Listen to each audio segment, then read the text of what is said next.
Friends, हम chapter पढ़ रहे हैं वेक्टर्स और आज का हमारा टॉपिक ऑफ डिस्कशन रहेगा टाइप्स ऑफ वेक्टर। तो स्टार्ट करते हैं, टॉपिक डिस्कशन करना स्टार्ट करते हैं। First is the polar vector. Polar vector वो है जिनके पास एक स्टार्टिंग पॉइंट है या फिर एक पॉइंट ऑफ एप्लीकेशन होता है। जिनके पास एक स्टार्टिंग पॉइंट है या फिर पॉइंट ऑफ एप्लीकेशन। अब इसका मतलब क्या है, समझते हैं इस चीज को। सपोज आपका ये एक एक्स वाई प्लेन हम ले लेते हैं, ये हमारा ओरिजिन है O और यहाँ पर कहीं कोई एक पॉइंट P है। अगर मुझे इस P पॉइंट को लोकेट करना है, मैं इसकी पोजीशन बताना चाहती हूँ with respect to this origin, जो मेरा रेफरेंस पॉइंट भी कहलाता है। अगर मुझे इस P की पोजीशन बतानी है कि where the P point lies with respect to the reference point, okay, then I have to draw a vector that gives the difference between the position O and P, that is a polar vector. For example, यहां से मैं O से P का displacement major करती हूं कि P O से कितनी दूरी पे है।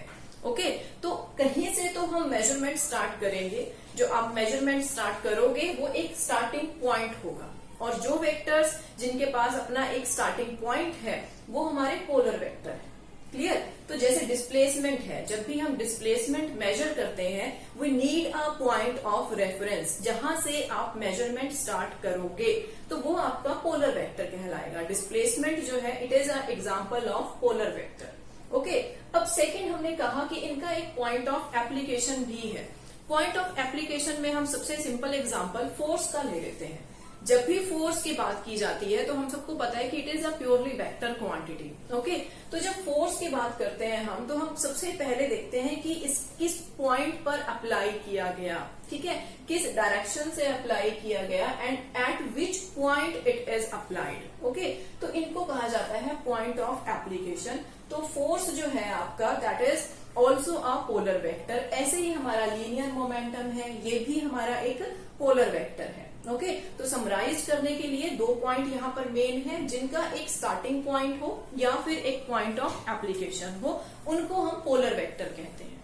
सेकेंड टाइप इसमें आती है एक्सियल वेक्टर। एक्सियल, एक्सिस से आगे बना एक्सियल, मतलब बॉडी जो है एक रोटेशनल इफेक्ट में है और एक बॉडी जो है वो एक्सिस ऑफ रोटेशन के अराउंड जो है रोटेट कर रही है। तो आपकी जो रोटेटरी मोशन की जो टर्म्स आ जाती हैं वो सारे यहाँ पर आपके कवर अप होंगे।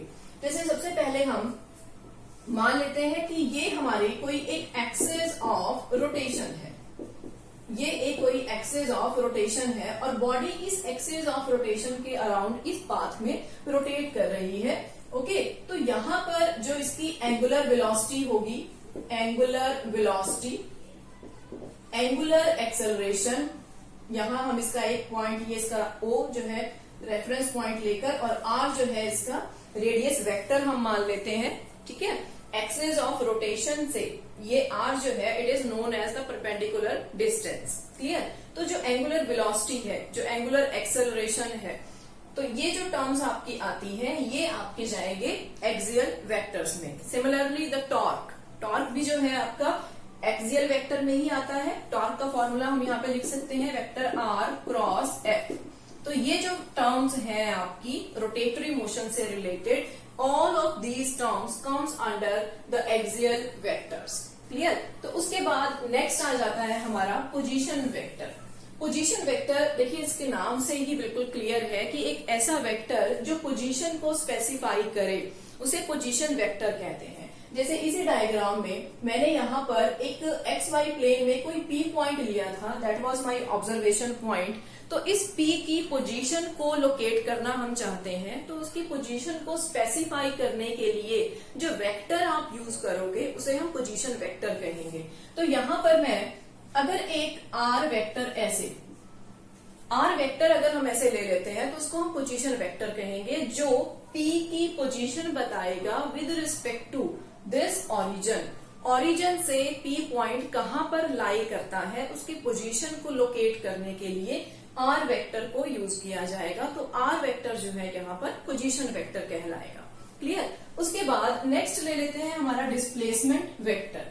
डिस्प्लेसमेंट वेक्टर के लिए हम मान लेते हैं कि हमारी कोई बॉडी जो है, suppose it is moving with in two positions, ये आपका एक्स वाई प्लेन हम ले लेते हैं, ओ हमारा कोई ओरिजिन है, ओके, रेफरेंस पॉइंट है। मैं मान लेती हूँ कि किसी फर्स्ट टाइम इंटरवल t1 पर बॉडी यहां पर है, ठीक है, ये इसकी फर्स्ट पोजीशन हम मान लेते हैं। कुछ टाइम के बाद बॉडी जो है मूव करते हुए यहां पर आ जाती है, ये इसकी सेकंड पोजीशन है, आप इसको ए और बी भी कह सकते हैं।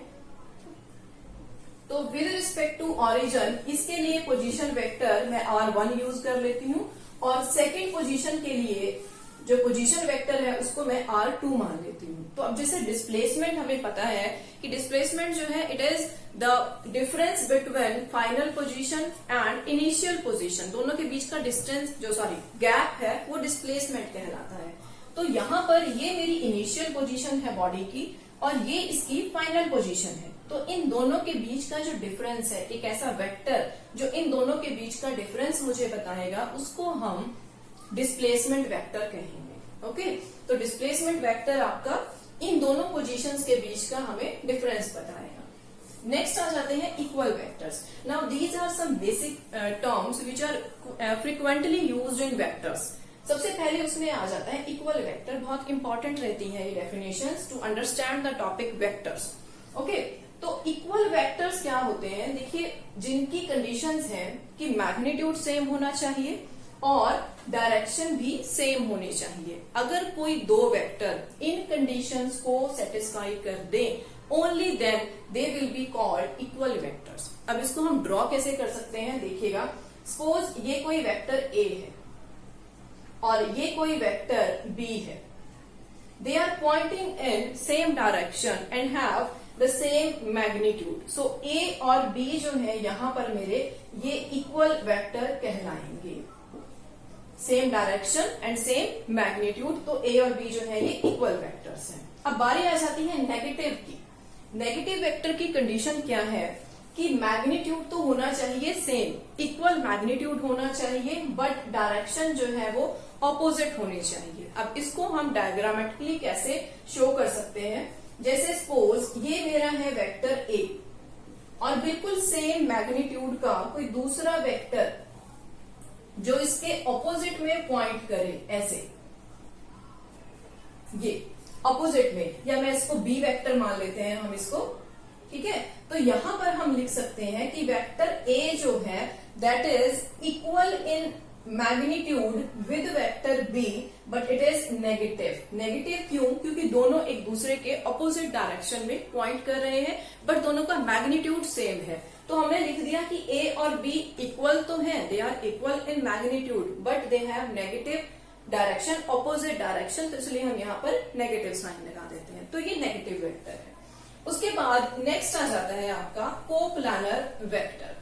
कोप्लानर वेक्टर वो है विच लाई इन सेम प्लेन। देखिए इसके नाम से ही क्लियर है, कोप्लानर। को मतलब सेम और प्लेनर मतलब प्लेन में, मतलब जो सेम प्लेन में लाई करते हैं, they are known as coplanar vector. Okay, तो इसके लिए डायग्राम हम कैसे बना सकते हैं? यहाँ पर आपने जैसे हमने पढ़ा है polygon law of vector addition हमने पढ़ा है, हमने triangle law of vector addition हमने पढ़ा है। ओके, तो उसमें जो वेक्टर्स हम ड्रॉ करते हैं, जैसे ये आपके डिफरेंट वेक्टर्स, पॉलीगन की बात कर लेते हैं हम, और ये इनका रिजल्टेंट, ये vector A, vector B, vector C और ये डी और आर जो है इनका रिजल्टेंट है। ओके, हमने इसको ऐसे जो है साइड्स ज्वाइन करके इसकी, तो यहाँ पर ये जो वेक्टर है आपके ए बी सी डी, ये सारे जो वेक्टर हैं, वेक्टर आर ऑल्सो, ये सारे जो वेक्टर हैं आपके ये कोप्लानर वेक्टर है। क्लियर? अब यहाँ पर जितने भी आपके कोप्लानर वेक्टर्स हैं, इनका जो ये रिजल्टेंट हम निकालते हैं, okay, it can be zero and sometimes it can not be zero. Okay, so these are some important points. ये आपके कोप्लानर है। ऐसे ही आप triangle law of vector addition में भी जो आप ए और बी वेक्टर ड्रॉ करते हैं along with their resultant, they are also coplanar vectors. So the coplanar vectors which lie in the same plane. Okay, so next comes the orthogonal vectors. Orthogonal vectors वो होते हैं जो एक दूसरे के साथ म्यूचुअली परपेंडिकुलर होते हैं। जैसे हम डायग्राम अगर आपके पास इसे यहाँ पर बना लेते हैं, suppose you have X Y Z, ये आपका प्लेन है। यहाँ पर हम एक्स के अलॉन्ग यूनिट वेक्टर आई ले लेते हैं, y के अलॉन्ग यूनिट वेक्टर j और इसके अलोंग के। तो ये जो आप आई जे के जो यूनिट वेक्टर्स हम यूज करते हैं, these are known as orthogonal unit vectors. Okay, orthogonal का मतलब क्या होता है कि these are mutually perpendicular to each other. यहाँ पर जो ये आई जे के हैं, these are orthogonal unit vectors. Collinear vectors. Okay, तो लीनियर वर्ड जो है ये बना है लाइन से बना लीनियर। ओके, तो यहाँ पर कंडीशन क्या है कि जो दो वेक्टर्स हैं वो कोलिनियर कब होंगे। देखो, मैग्नीट्यूड के ऊपर there is no bar, it can be equal, it can be unequal. Okay, तो अब लीनियर वेक्टर को हम समझे कैसे, बाय दिस चार्ट। देखिए, आपके पास लीनियर वेक्टर जो है दो टाइप के हैं, एक है लाइक और पैरेलल जिसे हम कह सकते हैं, दूसरे होते हैं अनलाइक जिसे हम एंटी पैरेलल भी कह सकते हैं। ठीक है, देखो हमने बात की कि लाइन से वर्ड बना है लीनियर, तो हम यहाँ पर लाइन के अलोंग ही मूव करेंगे। जैसे ये दो मेरे वेक्टर्स हैं, सपोज हम पहले इसकी बात कर लेते हैं। यहाँ पर एक वेक्टर ए है और एक वेक्टर है वेक्टर बी। इनको मैंने कहा कि ये को लीनियर वेक्टर्स हैं because they are moving in the same line, they are behaving in the same line. तो मेरे ए और बी जो हैं they are known as collinear vectors. ठीक है, एक ही लाइन के अलोंग एक्ट कर रहे हैं। यहाँ पर है ए और बी, मैग्नीट्यूड जो है दीज आर अनइक्वल। अगर आप मैग्नीट्यूड देखें it is unequal but they are pointing in the same direction. Okay, parallel lines के अलोंग एक्ट कर रहे हैं। यहाँ पर ये है पैरेलल लाइंस और ये है सेम लाइन इस केस में।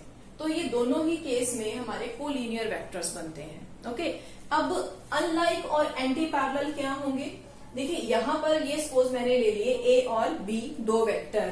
ओके, मैग्नीट्यूड दोनों के अनइक्वल है, ए का मैग्नीट्यूड और बी का अनइक्वल मैग्नीट्यूड है and they are behaving in the opposite direction, एक दूसरे के एंटी पैरेलल है ये। ओके, जैसे अगर दो लाइन ऐसे हैं दीज आर पैरेलल और अगर ऐसे हैं दीज आर एंटी पैरेलल। तो यहाँ पर ये दोनों एंटी पैरेलल हैं और यहाँ पर इस केस में अगर हम देखें ए और बी जो है they are acting in the same line but in opposite direction. यहाँ से इनके एरो पे अगर आप फोकस करें तो दोनों की जो डायरेक्शन है वो ऑपोजिट है।